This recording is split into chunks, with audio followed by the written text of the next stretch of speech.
వివాదాలకు care of address గా మారాడు యూట్యూబర్ అన్వేష్. నా అన్వేషణ పేరుతో ప్రపంచాన్ని చుట్టేస్తున్న అన్వేష్ మాట జారి విమర్శల పాలవుతున్నాడు. ఇప్పటికే తన వ్యాఖ్యలతో వివాదంలో చిక్కుకున్న ఆయన క్షమాపణలు చెబుతారని ఆశించిన అభిమానులకు తీవ్ర నిరాశే మిగిలింది. తప్పు తెలుసుకోవడం పోయి మరోసారి హిందూ దేవతలపై వక్ర భాష్యాలు చెబుతూ ప్రజలపై శాపనార్థాలు పెట్టడం ఇప్పుడు సోషల్ మీడియాలో పెను దుమారం రేపుతోంది.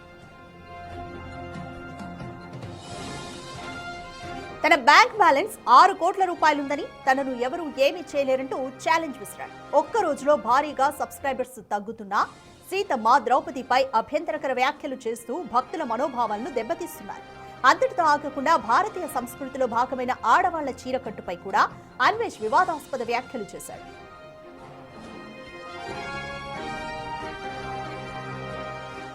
చీరలు కట్టుకునే దేశాలు అభివృద్ధి చెందవంటూ అన్వేష్ చేసిన వ్యాఖ్యలు ఇప్పుడు సోషల్ మీడియాలో అగ్గి రాజేస్తున్నాయి. అన్వేష్ వైఖరిని నిరసిస్తూ నెటిజన్లు ఆయనకు గట్టిగా బుద్ధి చెప్తున్నారు.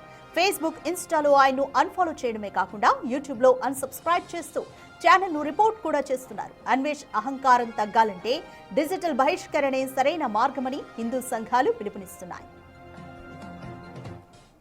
ద్రౌపది దేవికి, సీతాదేవికి క్షమాపణ చెప్పమంటున్నారు. అదే చేత్తో గరికపాటి గారికి, యాక్టర్ శివాజీ గారికి, తర్వాత హిందూ సంఘాల వాళ్ళకి క్షమాపణలు అడగమంటున్నారు.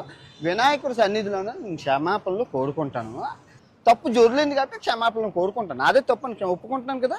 సో ఇప్పుడు నేను తప్పు చేస్తే రాత్రికి వినాయకుడి సన్నిధిలోనే రక్తం కక్కుకొని చచ్చిపోతాను. కనుక నా తప్పు మీరు స్వీకరించకపోతే ఈ సంవత్సరం నుంచి నెక్స్ట్ సంవత్సరం వరకు అష్ట దరిద్రాలు మీకు అంటుకుంటాయి. ఛాలెంజా వినాయకుడి మీద ప్రమాణకం చేసి చెప్తున్నాను. నేను తప్పు చేస్తే ఈ రోజు రాత్రికి రక్తం కొక్కుని చచ్చిపోతాను. కానీ మీకు ఈ సంవత్సరం 26 అంతా నాలుగు మీద మచ్చలోనే అష్ట దరిద్రాలు పట్టుకొని సర్వనాశనం అయిపోతారు. మీరు ఎక్కడితో వదిలేస్తే బాగుంటుంది, లేదు అంటే మీ ఇష్టం. నేను ఇప్పుడు మంచి శాండ్విచ్ మసాజ్ థాయిలాండ్లో చేసుకొని రాత్రికి మంచి సినిమాకి వెళ్ళి ఆ వీడియో రేపు పొద్దున్న పెడతాను. ఓకే, నేనైతే చిల్ అవుతాను, రిలాక్స్ అవుతాను. మీరేం అవుతారు అనేది మీ మనసుకే ఆలోచించేస్తున్నాను. నేను క్షమించమన్నా నన్ను క్షమించట్లేదండి. ఓకే, మీ పాయింట్ మాట్లాడుకుందాం. ఇప్పుడు చైనా, జపాన్ ఎక్కడికో అభివృద్ధి సాధిస్తుంటే మనం ఇంకా చీరల దగ్గర ఉన్నామండి.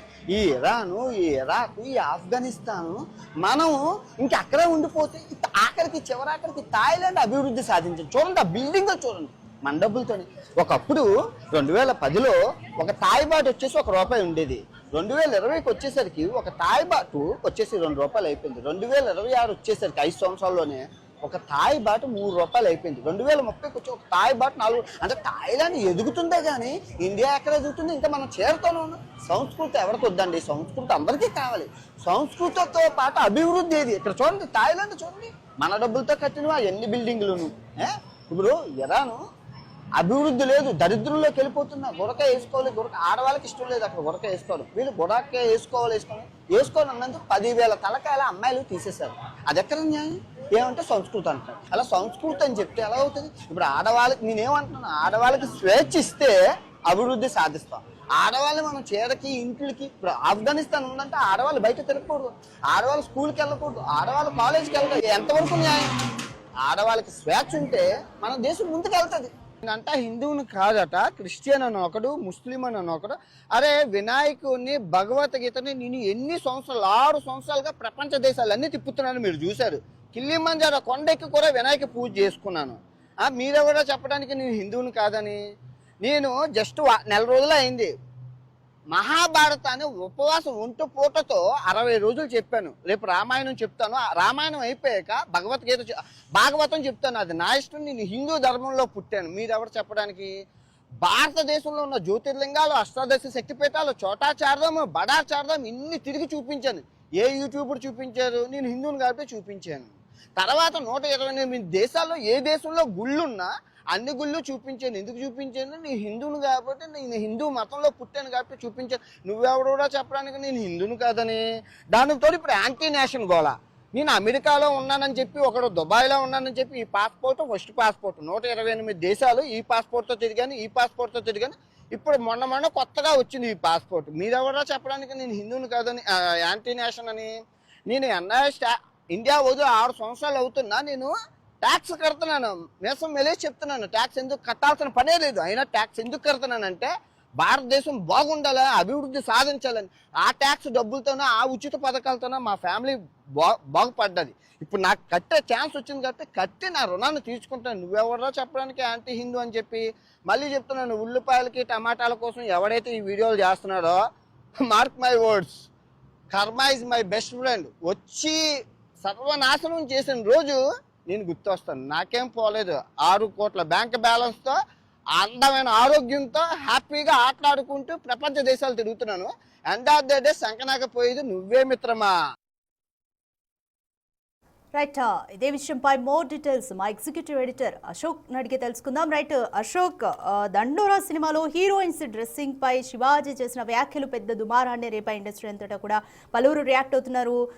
నాన్ వెజ్ కూడా ఎంట్రీ ఇచ్చాడు. ఆయన హిందూ దేవతల పైన చేసిన వ్యాఖ్యలు కూడా ఇప్పుడు దుమారం రేపుతున్నాయి.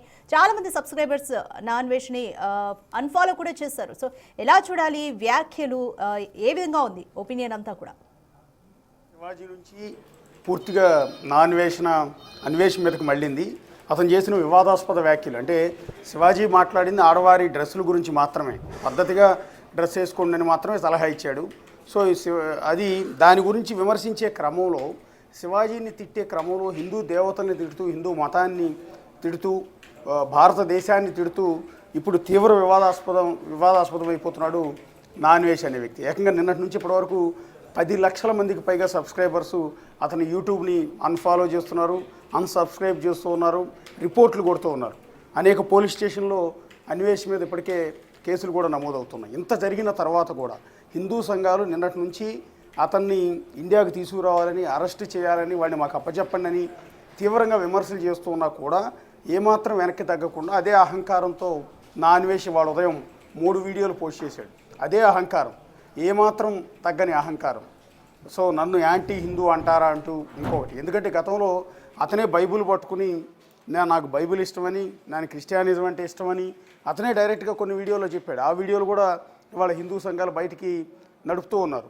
సో ఇతను హిందూ ద్వేషి, హిందూ మతాన్ని మొదటి నుంచి కూడా ద్వేషిస్తాడు, హిందూ దేవతల్ని దేవుళ్ళని ద్వేషిస్తాడు అన్న విషయాన్ని ఇవాళ హిందూ సంఘాలు మొత్తం ఆ పాత వీడియోలన్నీ కూడా తీసి సోషల్ మీడియాలో రన్ చేస్తూ ఉన్నారు. సో ఇంత జరుగుతున్నా కూడా ఇవాళ రిలీజ్ చేసిన వీడియోలో అన్వేష్ అదే అహంకారంతో అంతే దుర్మార్గంగా మరోసారి మాట్లాడే ప్రయత్నం చేశాడు. తాను ద్రౌపది, సీతమ్మ ఇద్దరు కూడా రేపుకు గురయ్యారంటూ నిన్న చేసిన కామెంట్స్ని ఇవాళ కూడా సరిదిద్దుకునే ప్రయత్నం చేస్తున్నాడు. అదేమనంటే కీచకుడు సీతమ్మను లేకపోతే ద్రౌపదిను ఇట్లా ఏదో చేశారు, ఇది బలాత్కారం చేశారు, దీన్ని రేప్ అని అంటారు కదా, కిడ్నాప్ చేశారని ఇట్లా రకరకాలుగా దానికి ఒక వక్ర భాష్యాలు చెప్పే ప్రయత్నం, అంటే కొత్త కథలు కట్టుకథలు చెప్పే ప్రయత్నం చేశాడు. దానికి ఒక గూగుల్లో ఉన్న స్క్రీన్ షాట్లు తీసుకొచ్చి కీచకుడి కథాంశాన్ని తీసుకొచ్చి ఇక్కడ దీనికి లింక్ చేసే ప్రయత్నం, అంటే సీతమ్మ వారికి ద్రౌపదికి లింక్ చేసే ప్రయత్నం చేస్తూ తన ఒక వింత శైలిని అనుసరించే ప్రయత్నం చేస్తూ ఉన్నాడు. సో ఇది అసలు మానసిక పరిస్థితి అన్వేషిది బాగుందా లేదా అన్న చర్చ కూడా బయట నడుస్తుంది. విపరీతమైన సబ్స్క్రైబర్స్, ఏకంగా 25 లక్షల మంది సబ్స్క్రైబర్స్ యూట్యూబ్లో ఉన్నారు, 1.5 మిలియన్ల ఇన్స్టా ఫాలోవర్స్ ఉన్నారు, ఫేస్బుక్లో కూడా అదే స్థాయిలో ఉన్నారు. సో దీన్ని చూసి కోట్లాది రూపాయలు ఇన్కమ్ వచ్చింది. ఆ డబ్బును చూసి ఈరోజు అన్వేష్ విర్రవీగుతున్నాడు అనేది హిందూ సంఘాలు చేస్తున్న ప్రధానమైన ఆరోపణ. ఇవాళ చేసిన వీడియోలో కూడా అతను అదే మాట చెప్తున్నాడు, మీరు ఏం చేసుకుంటారో చేసుకోండి, నన్ను యాంటీ హిందూ అంటారో, నువ్వెవడో నన్ను అంటానికంటూ నేను గణపతి విగ్రహాన్ని పట్టుకుని తిరిగానంటే ఏవేవో చెప్పుకుంటూ వచ్చే క్రమంలో నా బ్యాంకు బ్యాలెన్స్ 6 కోట్లు ఉంది, నేను దర్జాగా తిరుగుతున్నాను, హ్యాపీగా తిరుగుతున్నాను దేశం అంతా, అంటే నాకు ఇంత డబ్బు ఉంది కాబట్టి మీరు ఎన్ని మాటలైనా అంటాను, ఎన్నైనా చేస్తాను, నా ఇష్టం అన్నట్టుగా చెలరైపోతాను అన్నట్టుగా చెప్తున్నాడు. ఇంకోటి కర్మ ఇస్ మై ఫ్రెండ్ కాబట్టి నేను బాగానే ఉంటాను, మీరే నాశనం అయిపోతారు అంటూ జనాన్ని శాపనార్థాలు పెట్టే ప్రయత్నం మరోసారి చేస్తూ ఉన్నాడు. సో ఇక్కడ కర్మ ఈజ్ మై ఫ్రెండ్ అని అతను చెప్పుకునే క్రమంలో సో నిన్నటి నుంచి జరుగుతున్న నష్టం చూస్తుంటే కర్మ ఖచ్చితంగా అతను వదిలిపెట్టలేదు అనేది స్పష్టంగా అర్థమవుతుంది. అతను దేన్ని చూసి అయితే విరవీగుతున్నాడు, తనకున్న సబ్స్క్రైబర్సు, తనకు వస్తున్న ఆదాయం, వాటి మీదే ఇప్పుడు దెబ్బ కొడుతున్నారు. నిన్నటి నుంచి ఏకంగా 10 లక్షల మంది సబ్స్క్రైబర్స్ పోవటం అనేది అంత ఆషామాషి వ్యవహారం కాదు. ఇవాళ రేపు 1,00,000 మంది లేకపోతే 10,000 మంది సబ్స్క్రైబర్స్ పెరగటం అంటేనే అంత ఈజీ కాదు ఇప్పుడున్న కాంపిటీషన్లో. అలాంటిది ఏకంగా 10 లక్షల మంది సబ్స్క్రైబర్లు వెనక్కి వెళ్ళిపోయారు, అన్సబ్స్క్రైబ్ చేశారు అంటే అతని ఆదాయం పూర్తిగా పడిపోయే అవకాశం ఉంటుంది. ఇంకా ఇంకా ఇంకా ఇంకా హిందూ సంఘాలు ఇప్పటికీ సోషల్ మీడియాలో పోస్ట్ చేస్తున్నాయి, ఎక్కడికక్కడ వీడియోలు రిలీజ్ చేస్తూనే ఉన్నారు. వాడిని క్షమించమని వీడియోలు రిలీజ్ చేసినా కూడా క్షమించొద్దని ప్రతి ఒక్కళ్ళు డిమాండ్ చేస్తున్నారు. ఈ స్థాయిలో వ్యతిరేకత అసలు ఇండియన్ హిస్టరీలో ఒక వ్యక్తి మీద లేకపోతే ఒక యూట్యూబర్ మీద ఇంతకుముందు పొలిటికల్ లీడర్స్ ఉంటారు, సినిమా వాళ్ళు ఉంటారు, వీళ్ళందరి మీద రకరకాల ద్వేషాలు ఉంటాయి. వాళ్ళంటే వీళ్ళకి పడదు, వీళ్ళంటే వాళ్ళకి పడదు, లేదా ఆ మతం వాళ్ళు అంటే ఈ మతానికి పడదు, ఈ మతం వాళ్ళు అంటే ఆ మతానికి పడదు, ఇట్లా రకరకాల ఈక్వేషన్స్ ఉంటాయి. ఎన్ని సందర్భాల్లో ఎన్ని జరిగినా కూడా వాళ్ళ మీద ద్వేషం ఆ ఒక్కరోజు వరకే ఉంటుంది. కానీ ఈ స్థాయిలో ఒక యూట్యూబర్ మీద ఎంటైర్ తెలుగు సమాజం మొత్తం, ఎంటైర్ హిందూ సమాజం మొత్తం ఈ ద్వేషించడం అనేది ఆషామాషి వ్యవహారం కాదు. బహుశా ఈ ఎంటైర్ హిస్టరీలోనే ఇదొక మళ్ళీ ఎప్పుడు కూడా జరగని ఒక అరుదైన ఘటన కింద మనం చూడాల్సి ఉంటుంది. సో ఈ స్థాయిలో నష్టపోతున్నా కూడా నా అన్వేష్ మాటల్లో ఆ అహంకారం కానీ ఆ వెటకారం కానీ ఎక్కడా తగ్గట్లేదు. నిన్న భారతదేశాన్ని ఉద్దేశించి ఈ భారతదేశం నేను ఎప్పటికీ రానని, తాను ఈ భారతదేశాన్ని అసహించుకుంటున్నానని, భారతదేశంలో ఎక్కడ చూసినా పొల్యూషన్ అని, ఒకవేళ భారతదేశం తాను వస్తే తన కూతురుని కూడా రేప్ చేస్తారని, భారతదేశంలో ఉన్న హిందువులంతా కూడా 28,000 మంది అమ్మాయిలు లాస్ట్ ఇయర్ రేప్ చేశారని, ఇట్లా రకరకాలుగా ఏవేవో కట్టుకథలు, ఎక్కడెక్కడో తప్పుడు లెక్కలు ఇవన్నీ పట్టుకొచ్చి చెప్పించే ప్రయత్నం చేశాడు. అదే క్రమంలో 14 ఏళ్ల వయసున్న ఒక అమ్మాయి పైన తాను అత్యాచారం చేశానని, అంటే అమ్మాయి 1000 రూపాయల కోసం వస్తే తాను అమ్మాయితో సెక్స్ చేసి 1000 రూపాయలు ఇచ్చానని డైరెక్ట్గానే ఒక వీడియోలో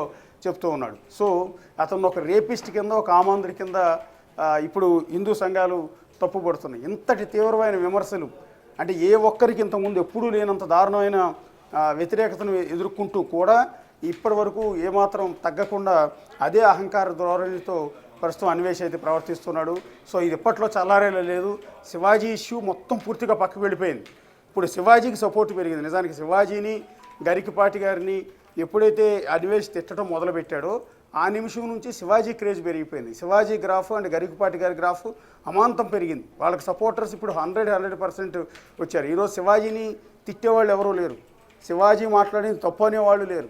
కంప్లీట్ ఇష్యూ అంతా కూడా ఫోకస్ అంతా నా అన్వేష్ మీదకి వెళ్ళింది. ఏదైతే సంచలనాలు అంటే భారతదేశంలో జరుగుతున్న మతాలకు వ్యతిరేకంగా, ఇక్కడ జరుగుతున్న పొలిటికల్ పార్టీలకు వ్యతిరేకంగా ఏదో రకమైన చిల్లర వాగితే అది సెన్సేషన్ క్రియేట్ అయితే ఆ జనాల్లోకి వెళితే తనకి సబ్స్క్రైబర్స్ పెరుగుతారు, వ్యూయర్స్ పెరుగుతారు అని ఏదైతే తిక్క వేషాలు ఈ అన్వేష్ వేస్తుంటాడో అది ఎదురు తిరిగింది ఈరోజు. గతంలో బెట్టింగ్ యాప్ల విషయంలో ఇదే రకంగా చేశాడు.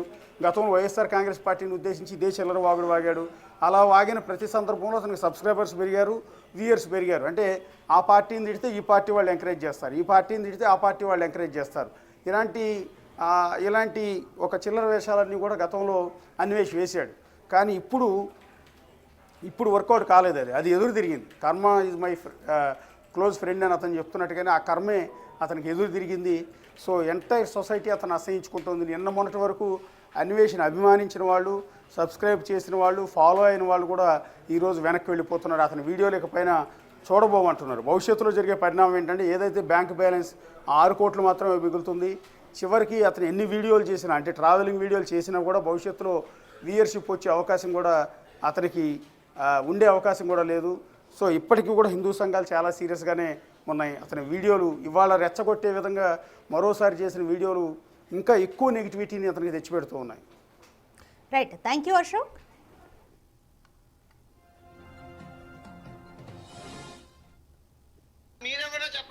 హిందువుని కాదని మహాభారతాన్ని 60 రోజులు ఈ బొచ్చుగాడు మహాభారతం చెప్పాడు, కానీ ద్రౌపది రేప్ అయిపోయింది అనేసి అన్నది ఈడే. అంటే ఇటు రామాయణం చెప్తాడంట వరస్గాడు, అక్కడ అదే చెప్తాడా సీత రేప్ అయిపోయింది అనేసి. వీడు చెప్పడం మనం అందరం నమ్మడం. నువ్వెవడు చెప్పడానికి నేను హిందువుని కాదని, దానితో ఇప్పుడు యాంటీ నేషన్ గోళ. దీనికి మళ్ళీ ఆ ముచ్చుమొహోడు లైకు రామాబాయ్ గాడు ఈడంట ట్యాక్సులు కడతాడంట. లిటరల్లీ చెప్తున్నా, అదే పర్సన్ ఇండియాలో ఏముంది, నేను రాను ఇండియాకి, పొల్యూషన్ తొక్కా తోలు అనేసి లైవ్ లో మాట్లాడాడు. అదే పర్సన్ ఎన్ని షేడ్స్ రా రే ఓసరబల్లి, నీకంటే బెటర్ రా, ఎన్ని షేడ్స్ మారుతున్నావు రా నా అన్వేషణ. టమాటాల కోసం ఎవడైతే ఈ వీడియోలు చేస్తున్నాడో సర్వనాశనం చేసిన రోజు నేను గుర్తొస్తాను. సంకనాకపోయేది నేను చెప్తున్నారా, నువ్వు ఒక యాంటీ నేషనల్ వి. నువ్వు సీతాదేవిని తప్పుగా అన్నావు, ద్రౌపది ద్రౌపది దేవిని తప్పుగా అన్నావు, నువ్వు ఇండియాని పొల్యూషన్ అన్నావు, నువ్వు నేను అసలు ఇండియా రాను, వస్తే నా కూతుర్ని రేప్ చేస్తారు అనేది నువ్వే చెప్పావు. ఇండియాకి ఇంత ఇన్ని నెగిటివ్స్ చెప్పినోడివి నువ్వు యాంటీ నేషనల్ కాదు అనడానికి ఒక్క ప్రూఫ్ చూపి. నా అన్వేషణ అనే యూట్యూబర్ అవినాష్ మీద ఒక కంప్లైంట్ లాంచ్ చేయడం జరిగింది.